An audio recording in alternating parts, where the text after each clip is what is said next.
Well, new poll numbers are in this morning showing Governor Neil Abercrombie's approval ratings. And joining us live over Skype is civilbeat.com assistant editor Sarah Lynn. Good morning, Sarah. Good morning. How are you guys? Good. So in the past, Governor Abercrombie has suffered from low approval ratings. How is he doing now, according to Civil Beat's new poll? Well, our most recent numbers, we surveyed about 900 registered voters throughout the state, found that he's still relatively unpopular. 48% of folks did not approve of the job he's doing, and just 45% did. There was about a 7% undecided rate.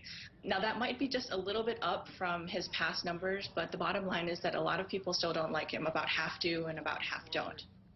What about how he's doing among certain groups and how people are feeling about the overall direction of how Hawaii is doing? Well, interestingly, the governor is running unopposed for re-election, but after seeing our poll, maybe some of his challengers might find hope. But we did find that he did not poll very well among union members or people who said that they had family members in unions. They had a slightly higher disapproval rating of him. And it probably didn't help, too, that the majority or a larger percentage of people felt that the state was not headed in the right direction compared to headed in the right direction. Civil Beat also polled people about guns and whether Hawaii should have an assault weapons ban. How do they feel about that issue? Well, as you know, Hawaii has relatively strong gun laws, and we also have relatively low gun violence. But by an overwhelming margin, 2-to-1, voters were very comfortable with an assault weapon ban here in Hawaii. And they were also supportive, very much so, I think by about 80%, of a national law that would increase background checks to also include gun sales at gun shows and over the internet.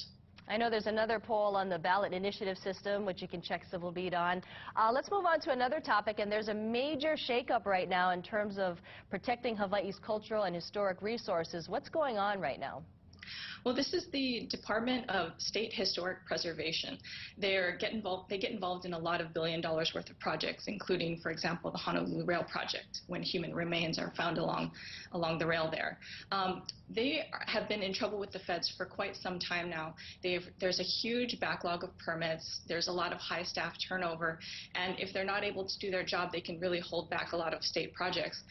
A recent report came out last week really blasting them for not making very much progress on any of the required improvement areas. And one of the key factors cited in the lack of improvement was poor leadership. And just yesterday we saw that the head of that division has resigned. That's right. And we can check Civil Beat and KITV.com for those stories. Sarah Lynn, so great to see you this morning. Thank you. Thanks. Have a great day. And you can find the complete stories that we just discussed on civilbeat.com.